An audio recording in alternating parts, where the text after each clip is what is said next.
Assalamualaikum warahmatullahi wabarakatuh, sahabat ceria dimanapun berada. Nah, di kesempatan siang ini saya sekedar ingin membahas hal-hal yang nggak terlalu berat ya. Yang ingin saya bahas adalah bagaimana kondisi ekonomi dunia di tengah pandemi, di tengah serangan Rusia terhadap Ukraina. Bagaimana Indonesia itu harus bersikap. Bagaimana para investor pasar modal pun harus bersikap. Nah, sebelum kita lebih lanjut membahas tentang ekonomi Indonesia dan iklim investasi di Indonesia, tentu saya perlu mengajak sahabat ceria melihat sudut pandang mengapa Rusia sampai menyerang Ukraina. Nah, kita tahu sebenarnya ini bukan terjadi serta-merta aja, tanpa ada suatu sebabnya. Jadi, Ukraina itu kan dulunya adalah satu kesatuan dengan negara Uni Soviet.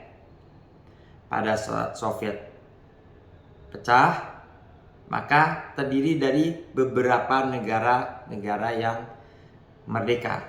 Salah satunya adalah Ukraina. Nah, tentu sekalipun sudah tidak menjadi satu kesatuan dengan Rusia, tentu Rusia berharap ya Ukraina itu jadi sahabat, saling mendukung, saling menjaga. Tapi ternyata itu tidak disikapi oleh Ukraina seperti maunya Rusia. Ukraina ingin menjadi salah satu blok NATO, ingin bergabung dengan NATO. Nah, ini yang menjadi cikal bakal terjadinya invasi Rusia ke Ukraina. Gampangnya gini deh, ya, kalau misalnya nih suami istri lah, ya katakanlah suami istri, ya dalam rumah tangga suka ada selisih paham. Nah, sekali waktu pada saat selesai selisih paham, ya belum benar-benar terkonsolidasi nih suami istri, mereka berangkat tidur pada malam harinya, tapi si istri bawa celurit ditaruh di samping tidurnya si istri. Suami pasti akan was-was, ketar-ketir dong. Nanya, istri kenapa kamu bawa celurit? Nah, kurang lebih begitulah ya gambarannya. Enggak persis sama sih, tapi ya bisa dibayangkan.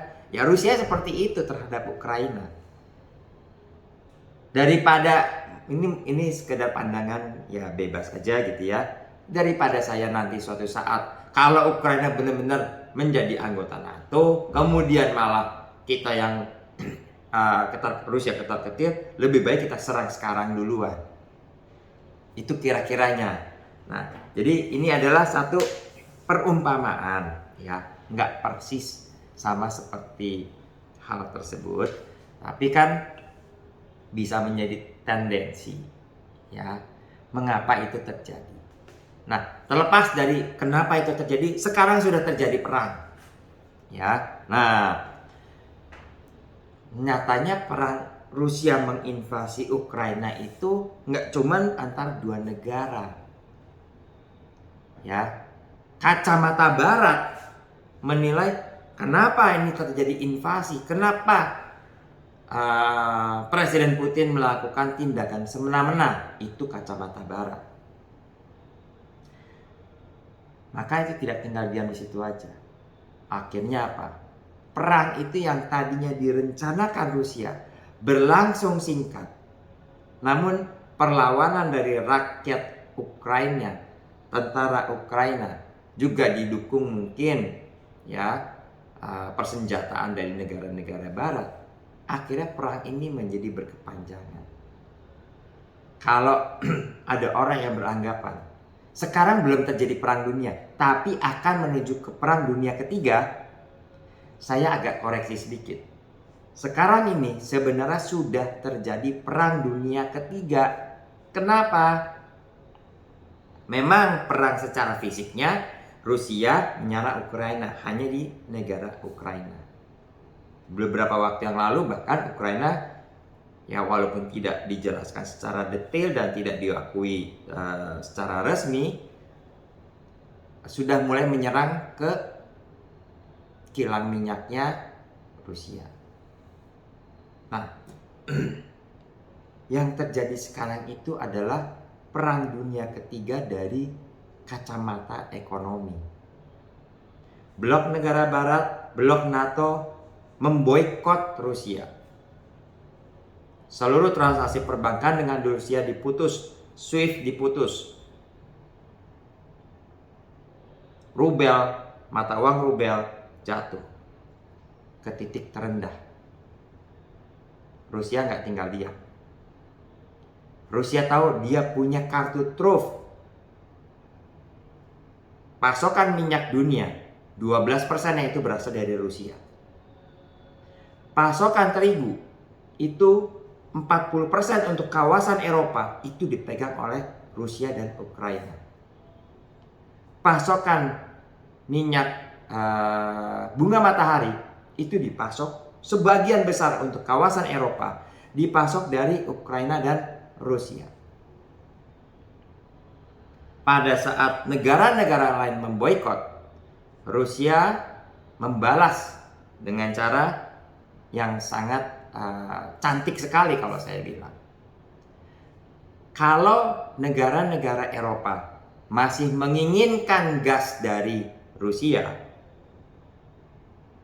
maka pembayarannya harus dengan rubel atau emas. Langsung Rusia juga menyatakan 1 gram emas setara dengan, kalau saya nggak salah, 5.000 rubel. Nah, kan sudah terlihat, ya kan? Artinya apa? Kalau sumber listrik di Eropa itu masih sangat tergantung dari gasnya Rusia, maka kalau Rusia bilang dia harus menerima bayaran dan dalam bentuk rubel, artinya kan negara-negara di Eropa ini harus punya rubel. Makanya nggak berapa lama saat Presiden Putin menyatakan hal tersebut, rubel menguat ke level 80 rubel per dolar AS. Dari sebelumnya 120 rubel per dolar AS. Luar biasa. Atau kalau nggak bayar rubel, pakai emas. Nah, ini kan sangat-sangat menarik. Kita tahu emas itu dijadikan cadangan ya untuk semua negara. Semua negara di dunia itu menggunakan emas sebagai cadangan devisa. Mereka menggunakan emas juga sebagai tolak ukur terhadap mata uang negara yang bersangkutan. Supaya menjaga apa? Supaya negara tidak hyperinflasi. Maka mencetak uang dari suatu negara itu selalu dikaitkan dengan cadangan emasnya. Nah, bisa dibayangkan kalau Rusia mau dibayar pakai emas, karena pakai rubel juga nggak gampang. Rubel nggak beredar dengan bebas di semua negara. Nah, kalau sekarang dia minta emas, artinya supply-nya tetap, demand terhadap emas menjadi meningkat. Itu sudah terjadi dari demand terhadap rubel. Ya, rubel menguat signifikan. Itu satu hal. Nah, turunannya gimana? Kita lihat, ya kan? Karena Rusia sebagai salah satu pemasok minyak dunia, maka harga bahan bakar minyak naik luar biasa. Pada saat pandemi semuanya nggak banyak butuh minyak dunia, ya harga minyak berkisar 60-70 dolar per barel. Begitu ada invasi, harga minyak langsung tembus 100 dolar per barel. Rusia menyatakan akan menyetop transaksi dagang ekspor minyaknya ke negara-negara Eropa. Harga minyak meroket mencapai di atas 120 dolar per barel.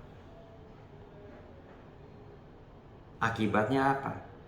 Ya, harga BBM di dataran Eropa rata-rata sekarang sudah di atas 2 euro. Kalau kita rupiahkan kurang lebih 34.000, 35.000. Bayangkan di Indonesia baru 15.000 nih. Ya. Artinya kan kita juga mesti ngelihat semuanya menjadi inflasi untuk daratan Eropa. Semua bahan pokok hampir mahal di sana. Minyak hampir sulit didapatkan. Terigu sebagai bahan baku utama pembuatan roti, kita tahu orang barat kan butuh roti untuk makan dia. Nah, ini naik. Bahkan di supermarket hampir nggak tersedia. Saya tanyakan ke beberapa teman saya ada yang di Austria, anak saya di Jerman, tanya, gimana? Minyak udah nggak ada. Terigu boleh dibilang kalaupun ada hanya waktu-waktu tertentu dan dibatasi. Harganya meroket luar biasa. Makanya kita bisa membayangkan Eropa akan mengalami inflasi yang signifikan kenaikannya. Bisa lebih dari 7%. Nah, bisa dibayangkan kalau Eropa inflasi sampai lebih dari 7%. Nah, kalau ini dibiarkan berlarut-larut, maka Eropa akan mengalami resesi. Nah, kalau Eropa resesi bagaimana? Ya, enggak cuma berdampak di Eropa, berdampak ke seluruh dunia, termasuk kita di Indonesia. Jadi yang harus kita cermati, ya kita juga harus hati-hati. Karena ini sudah perang dunia ketiga, bukan lagi perang secara fisik, tapi perang secara ekonomi. Perang dunia ketiga secara ekonomi. Lah kita Indonesia itu kebutuhan bahan pokok kita juga rata-rata impor. Bawang kita impor, kedelai kita impor, gula kita impor. Minyak juga kita mengimpor. Jadi kalau terjadi sesuatu gangguan supply dari negara di mana kita biasa impor, ini akan membuat gangguan terhadap stabilitas pangan di Indonesia. Jangan bilang, oh aman, cadangan devisa kita cukup untuk 6 bulan, 8 bulan ke depan. Bukan masalah cukup untuk 7-8 bulan ke depan, bukan itu. Tapi yang harus dipahami adalah bagaimana kita bisa tetap mensuplai kebutuhan pangan bagi masyarakat seluruh Indonesia, kebutuhan bahan bakar minyak bagi seluruh rakyat di Indonesia itu dengan baik dan terkendali. Itu kalau suplainya aja sudah berkurang, mau diimpor berapapun juga kan sulit. Nggak bisa lagi kita penuhin 7 bulan, 8 bulan. Kalau harganya meningkat signifikan sementara cadangan devisa kita relatif stabil, stagnan, maka kemungkinan kita impor akan jauh turun drastis. Itu yang harus kita waspadai sejak sekarang ini. Nah, nyatanya saya sih ngelihatnya nih pemerintah belum benar-benar serius nih menyikapi hal tersebut, menyikapi hal ini. Malah ini sudah di depan mata. Malah yang disikapin adalah 3 periode. Jangan itu yang disikapin. Gimana nih kita menghadapi perang dunia ketiga dari kacamata ekonomi. Ini baru kacamata ekonomi, belum secara fisiknya. Kalau misalnya berkelanjutan, terjadi gesekan-gesekan antara pihak NATO dengan pihak Rusia, kemudian belum lagi NATO dengan Cina yang berkolaborasi dengan Rusia. Wah, udah gak bisa dibayangkan. Kalau udah namanya perang fisik pakai senjata, ya kita lupakan deh yang namanya impor bahan pangan atau apapun itu. Jadi yang harus kita lakukan adalah bagaimana kita bisa survive dari apa yang kita miliki, dari apa yang kita bisa hasilkan dari dalam negeri sendiri. Enggak lagi kita bergantung kepada negara-negara lain. swasembada pangan yang dulu pada zaman Orde Baru itu terus digalakan, harus dimulai digalakan lagi. Jangan santai-santai aja. Jangan hanya untuk kepentingan kelompok aja nih. Kita Indonesia itu seringkalinya hanya untuk kepentingan kelompok tertentu, untuk kepentingan golongan tertentu. Persatuan kita mana?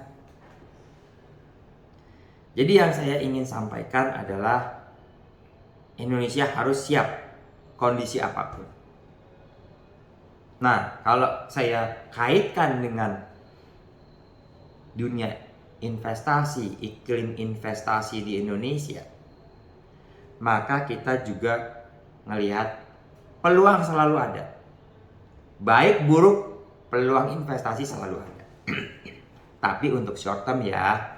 Jadi saya nggak menyatakan untuk long term.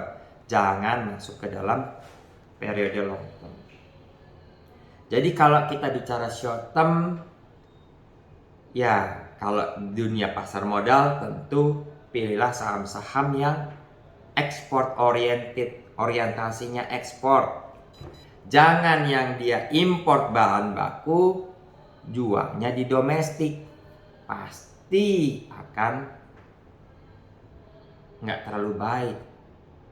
Nah, yang ekspor oriented ya komoditi, bisa komoditi pertambangan, bisa komoditi hasil bumi, sawit, salah satu komoditi hasil bumi. Kalau pertambangan banyak, emas, nikel, wah banyak. Ya, jadi itu yang kita harus cermati. Tapi bagi kita yang awam, masyarakat biasa gitu ya, katakanlah nih perang fisik terjadi. Ya kita memang negara non-blok.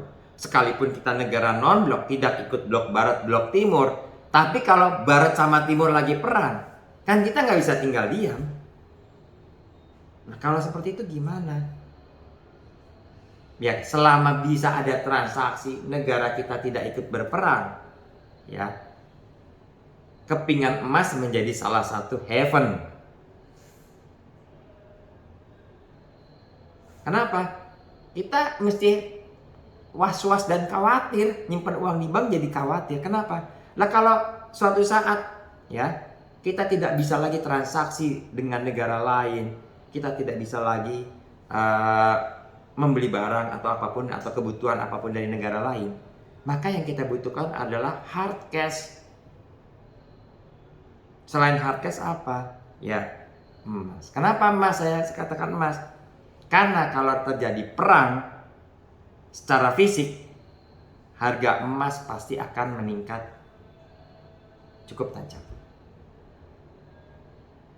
Jadi ya diversifikasilah dalam hal investasi. Ya, kalau kita pegang rupiah aja, ya itu juga tidak bijaksana. Kalau saya bilang jangan cuma pegang rupiah, jangan juga cuma pegang US dollar. Peganglah beberapa mata uang. Ya. Dalam video kali ini bukan saya ingin menakut-nakuti, tidak sama sekali. Tidak ada niat untuk menakut-nakuti, tapi yang sudah ada di depan mata kita. Ya. Kondisi dunia sudah tidak lagi normal. Bukan saja tidak lagi normal karena pandemi COVID-19, tapi juga tidak normal karena kondisi global, ya, di mana terjadi perang Rusia dan Ukraina. Nah, ini yang menyebabkan turunan atau rentetannya menjadi sangat banyak. Oke, sekedar informasi yang ingin saya sampaikan, mungkin sedikit unek-unek. Mudah-mudahan ya ini juga kalau sampai didengar oleh Presiden Republik Indonesia, tolong kami yang sebagai rakyat ini ya dibantu. Harga sekarang sudah naik cukup signifikan. Jadi jangan hanya melihat laporan-laporan dari para menteri begini-begini hal-hal yang baik. Saya suka dengan kepemimpinan Pak Jokowi yang belusukan, lakukan gitu loh.